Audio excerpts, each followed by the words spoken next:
অধিকারী গড় নয়, নন্দীগ্রাম মানুষের গড়, নন্দীগ্রাম নন্দীগ্রাম তৃণমূল কংগ্রেসের গড়। কারণ আজকে 3 নম্বর কেন্দ্রবাড়ি তৃণমূল কংগ্রেস কমিটি যেভাবে জনসমুদ্র দেখিয়ে দিয়েছে এই বাংলার মাটি, এই বাংলার মাটি দুর্জয় ঘাটি, এই বাংলার মাটি সংস্কৃতিকে বজায় করতে জানে, এই বাংলার মাটি সংস্কৃতিকে নিয়ে চলতে জানে। তাই এই বাংলার মাটি মানুষের গল্পে সোনাপুর সিংহে 23 এপ্রিল ভোট দিয়ে চতুর্থবারের মতন আমাদের বাংলার অঙ্গগণ্য মমতা ব্যানার্জিকে এই পশ্চিম বাংলার জনগণের সেবক দেবে। তাই বিজেপিদের বলে রাখতে চাই, যতই করো মামলা আবার জিতবে বাংলা, আর যতই করো নন্দীগ্রামের মামলা আবার জিতবে বাংলা।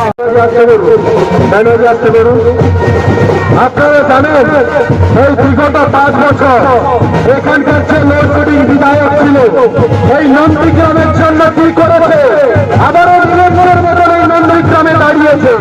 নন্দীগ্রামের মানুষ সবার চাই, এই 5 বছর আপনি তো বলেছিলেন এই নন্দীগ্রামে কি উন্নয়নটা করেছেন। আরো বড় বড় কথা বলে যে নন্দীগ্রামের ভূমিপুত্র দিচ্ছে, শান্তিকুঞ্জ থেকে এসে নন্দীগ্রামের ভূমিপুত্র বলে দাবি করে।